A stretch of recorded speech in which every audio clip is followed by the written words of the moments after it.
Good evening. Our top story tonight, Alvin Kamara is set to be suspended by the NFL. This is all but official. The one thing we're waiting on is how long he is suspended, and that will be determined how today's meeting with Roger Goodell goes. We've got that. We've got updates on injuries across training camp. Lots of wide receivers dealing with some injuries and some just negative interactions in as well, and more on Player Profiler today.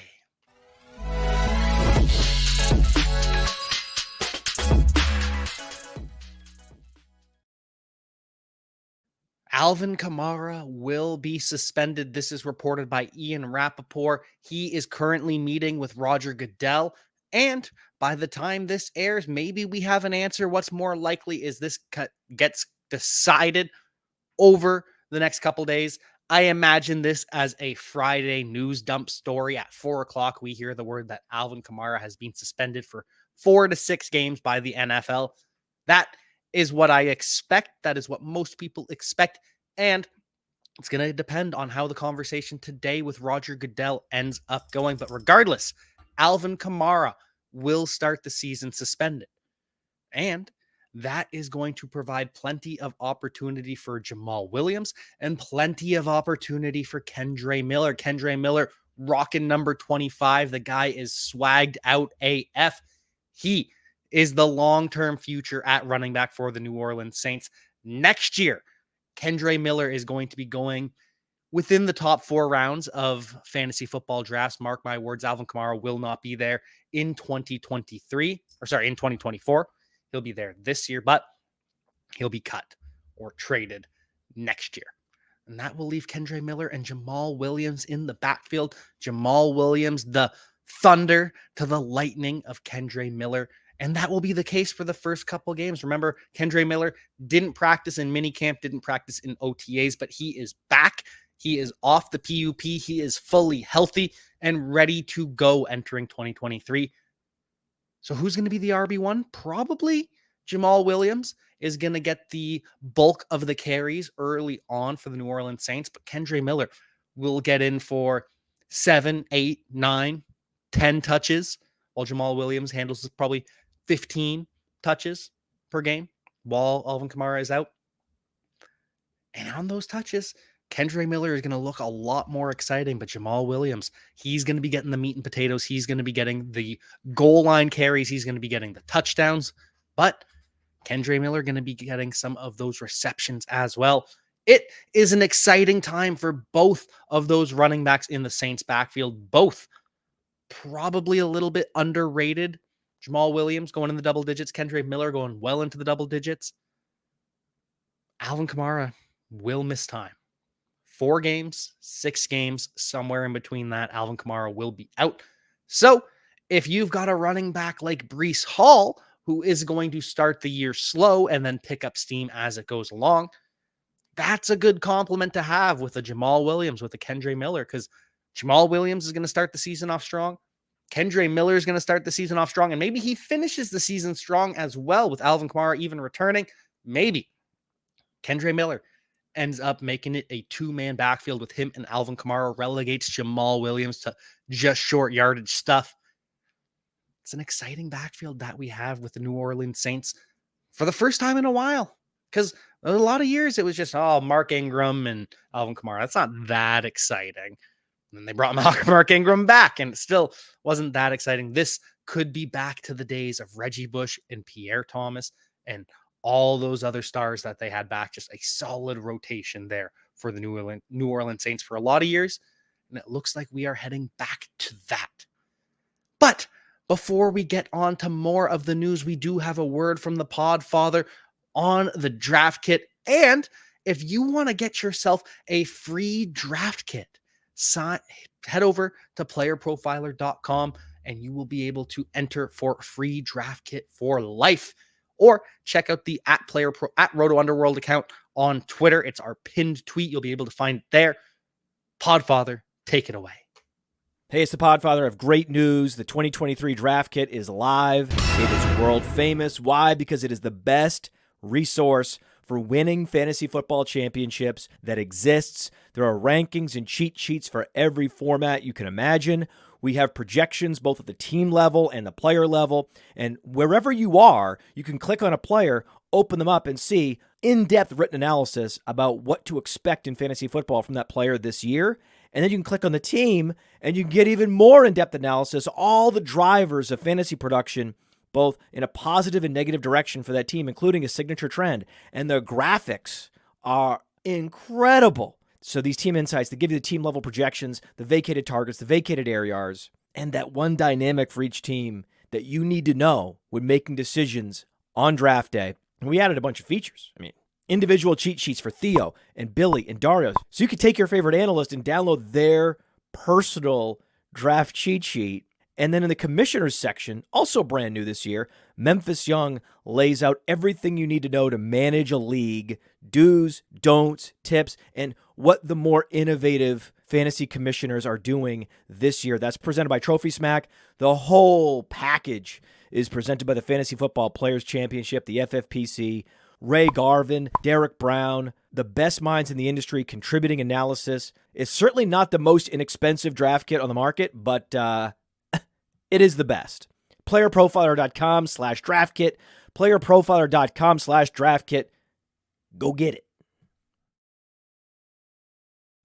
Go and get the draft kit for more on all of these players. We have some other news on wide receivers across the NFL, and it is some pretty bad news across the board. Jameson Williams, he had a good day today. He did. He roasted Cam Sutton for a 55-yard touchdown. That is fantastic news, but we don't have all good news. We all know about the punch that Jameson Williams threw yesterday at an undrafted free agent. Don't love to see that. We don't love to hear that Jameson Williams is going to get a lot of snaps in the preseason because he needs it. Now, obviously, he does need it. He didn't play last year. He didn't have a training camp last year, so this makes sense logically, but it's not nice to hear that Jameson Williams needs the reps. You always hope that, our star wide receiver, it's natural, it's working. Amon-Ra St. Brown doesn't need the reps, but it can be worked out. Another red flag for Jameson Williams, though, is Dan Campbell talking about his hands, the hands of Jameson Williams. It will never be probably like one of these elite pass catchers that you've seen, but it'll be just fine with his speed and what he's able to do. So he's admitting Jameson Williams doesn't have the best hands, but he can get around it with his speed, and it'll be just fine. I'm a believer in Jameson Williams. I'm hoping that it works out. I know he's not going to be a wide receiver one, but I'm hoping he can at least be a field stretcher that helps this offense more on the field than it does in fantasy. But these are a lot of red flags for Jameson Williams. It is not good news. It has not been nice to hear all the bad press about Jameson Williams coming out of the Lions. And he's going to miss the first 6 games. And when he comes back, what shape's he going to be in? All sorts of question marks. Jameson Williams, red flags across the board. But red flags can always disappear if you go out and show out. Jameson Williams has all the talent in the world. He just has to want it more than anyone else does, like Amon-Ra St. Brown. So we'll see. We'll keep you updated. Maybe Jameson Williams starts stringing a couple of good practices together like he had today. That is all you can hope for. One player that will not be stacking days, though, unfortunately, is Cooper Kupp. Cooper Kupp is out with a hamstring injury. It is to be determined for how long, but he could be back for scrimmages in a few weeks. That doesn't sound particularly good. It sounds like Cooper Kupp is going to miss multiple weeks with this hamstring strain. Sounds like we're not going to see him at all in the preseason, which doesn't matter. Cooper Kupp is Cooper Kupp. He doesn't need to play in the preseason. And it sounds as though for now, there's no risk of Cooper Kupp missing week 1. But that's always a risk. A 30-year-old wide receiver with a hamstring strain, not great. We saw it with Keenan Allen last year. So hopefully Cooper Kupp takes this month off, comes back for week 1. He is ready to go. But another red flag for a wide receiver. Cooper Kupp, Jameson Williams, Not good news. And neither for Calvin Ridley. Calvin Ridley was limited today with toe soreness. They say the cleats were causing the problem. They switched out his cleats. They think that they have fixed it. But Calvin Ridley limited today with toe soreness. We know he's no stranger to having foot injuries. He played 2020 with a broken foot, the best season of his career, set career highs in targets, yards, receptions. He was the wide receiver 4 in fantasy points per game. But just another red flag, a red flag that Calvin Ridley, who has dealt with foot issues in the past, is now missing time in practice because of a toe injury. Now, this can always go away. If Calvin Ridley practices in full tomorrow, practices in full on Friday, then this red flag starts to disappear. But it is not a good sign that a wide receiver that has played 5 games over the past 2 seasons is already missing time in practice. Hopefully it goes away. Hopefully it's nothing. But we just have to notice these red flags for Jameson Williams and Cooper Kupp and Calvin Ridley. Red flags do not mean no, we don't draft these players. The Podfather would say it does for Jameson Williams, but I need to say it for Calvin Ridley too. These are players that the Podfather doesn't like to begin with. But red flags can disappear. But for now, they are concerning. Less concerning is Anthony Richardson. Anthony Richardson bulks up to 252 pounds. He has put on 8 to 12 pounds of muscle. The guy is looking thick. The guy is looking great. I am so excited to see Anthony Richardson. He will be the starting quarterback for the Indianapolis Colts. Luke Schoonmaker, on the other hand, does not look like he will be the starting tight end for the Dallas Cowboys, though he is expected to return to the field soon. He was working off to the side on the rehab field in full equipment. That typically means a player is close to returning. Luke Schoonmaker, who is dealing with a plantar fascia issue in his foot, nearing a return. I don't think in year 1 he's going to start for the Dallas Cowboys. Maybe if Jake Ferguson misses some time, then Luke Schoonmaker becomes a streamer. But with the experience that Jake Ferguson has in the system from last year, throughout training camp so far, and the fact that tight end is the hardest position in the NFL to learn, to transition, I think it's just going to take some time for Luke Schoonmaker. Look out for him next year. This year, though, Jake Ferguson is going to be taking that Dalton Schultz role. As for the Raiders, though, Michael Mayer, we talked about it yesterday.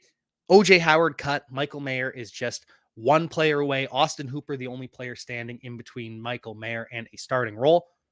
But Michael Mayer was whooped in practice yesterday from Max Crosby, who is a star pass rusher. No doubt about it. But these are the types of players that Michael Mayer is going to be going up against on Sundays. Apparently he handled it well. Apparently he is well coachable. According to Josh McDaniels, the way they talk about him, it does sound as though Michael Mayer could be the starting tight end in week 1. But he does have to pass Austin Hooper, unlike Sam Laporta, who is the starting tight end for the Detroit Lions, though he is going to miss a couple days of practice with a minor ankle injury. Typically, a minor ankle injury means a low ankle sprain, which means you're going to miss maybe a week of practice at most, probably less than that, though, like with Garrett Wilson. Missing, I think, 6 days is the plan for Garrett Wilson to miss. Maybe it was a full week, but either way, not expecting this to impact him long-term. And with Sam Laporta, yeah, gonna hurt his development a little bit, but Brock Wright is the guy in front of him, and Sam Laporta has already beaten him out for the job. Missing a week's not going to change that at all. Final rookie updates that we have. The New England Patriots. We had the best practice of the summer, and Kayshon Boutte was a big reason why Kayshon Boutte had his best day personally. Balled out, showed out, catching passes from Mac Jones, as was Demario Douglas. We talked about how Demario Douglas hadn't caught a pass from Mac Jones yet. He'd been running routes with Mac Jones. He was working with the first team, but hadn't caught a pass. That changed today. Mac Jones has his best practice, throwing to Demario Douglas, throwing to Kayshon Boutte, Devontae Parker, Juju Smith-Schuster, Mike Gesicki, Hunter Henry, all highlighted. Mike Gesicki, we know, has been struggling for the past week at training camp for the Patriots. He had his best performance today as well. Juju has been consistently good. Devontae Parker has surprisingly been consistently good. The names we didn't hear, though, were Tyquan Thornton, who didn't practice today, Not a good sign for a receiver who has struggled throughout training camp so far. And the other name we didn't hear is Kendrick Bourne. Kendrick Bourne has struggled throughout training camp as well. Hasn't been on the same page as Mac Jones, hasn't been getting the targets. Not a good sign when Kendrick Bourne and Tyquan Thornton aren't getting mentioned, but the rookies are. It's just a note to file away back there. But Kendrick Bourne, who was in the doghouse last year, we'll see how it all shakes out. Continuing with the New England Patriots, though, Rhamondre Stevenson continues to take time out from practice. Will be out of drills at times, will be out of certain periods of practice, and he doesn't really get it. He says you have to ask Bill Belichick why he's not practicing. Sounds like Rhamondre Stevenson wants to be out there, but Bill Belichick trying to save him from himself potentially. We saw Rhamondre break down towards the end of the season. Will they be bringing in a veteran running back? Probably. Dalvin Cook still has to visit. We're still waiting for Dalvin Cook to sign. I thought it would have happened by now, and it hasn't. I hope it happens soon. I'm just going to keep checking my phone, hoping that the news breaks that Dalvin Cook is signed, that we get a length for the Alvin Kamara suspension. But other news across the NFL, Isiah Pacheco is expected to be cleared for contact by August 20th. Won't that be beautiful? Isiah Pacheco cleared for contact, ready to resume his role as the lead back for the Kansas City Chiefs. The hand is good, just the shoulder that has been left to be cleared. But could he see some competition from Deneric Prince? I think Isiah Pacheco is significantly better, but Deneric Prince has been showing out at training camp. I think he's more of a threat to Clyde Edwards-Helaire's job. I think Isiah Pacheco set as the lead back, Jerick McKinnon set as the pass catcher, but Deneric Prince continues to make a name for himself behind Isiah Pacheco while Isiah Pacheco isn't practicing in full. As for other running backs across the NFL, J.K. Dobbins. J.K. Dobbins still not practicing. Ravens aren't concerned yet. They aren't worried about J.K. Dobbins missing time yet on the PUP, even though we know it's partially about his contract, mostly about his contract. John Harbaugh says they're not worried yet. There is an open line of communication between J.K. Dobbins and John Harbaugh. At some point, he's got to come back, though. The Ravens aren't going to give him a deal, and J.K. Dobbins needs to put together a statistical season good enough to command top dollar in free agency next year. That's the goal. And so, unfortunately for J.K. Dobbins, I wish the Ravens would give him the bag. It's just not going to happen. It's not going to happen. So he's going to have to play it out. And I hope he balls out, and I hope he gets that bag next year. But for now, J.K. Dobbins not showing up. We'll find out when he shows up, when he tells us. Until then, we are in the dark. We also have news on Ioma Uwazurike, who is a defensive lineman for the Denver Broncos, rookie last year. He is accused of betting on 5 Broncos games. We already knew that. He'd already been suspended, but he is now facing up to 2 years in prison for allegedly falsifying his information on these gambling apps. Placed 32 total bets, 5 of them on the Denver Broncos.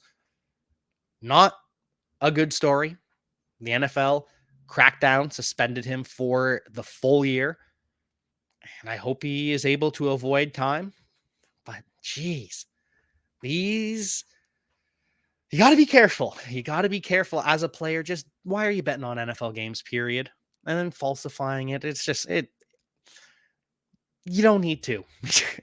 You don't need to gamble as an NFL player on NFL games. Just avoid it.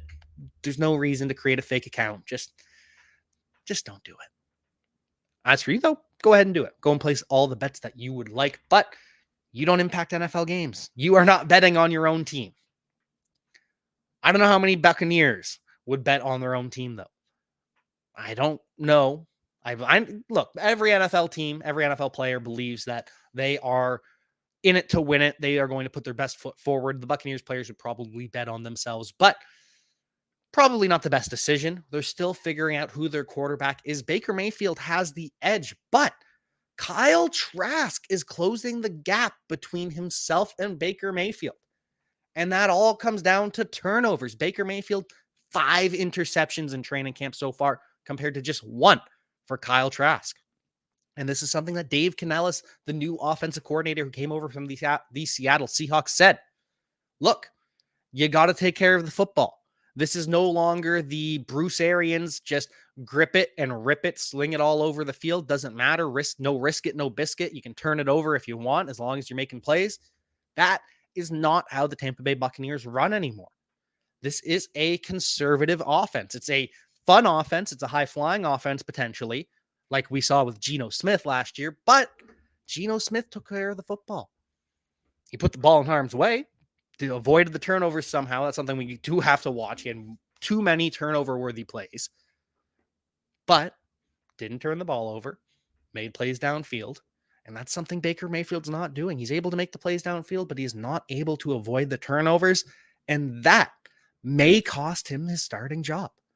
It hasn't happened yet. Kyle Trask is still the QB2 in theory. They're rotating, obviously, reps between the first and second team, but Kyle Trask has closed the gap on Baker Mayfield. This might be the tightest quarterback competition that we have, because Bryce Young already won his quarterback competition.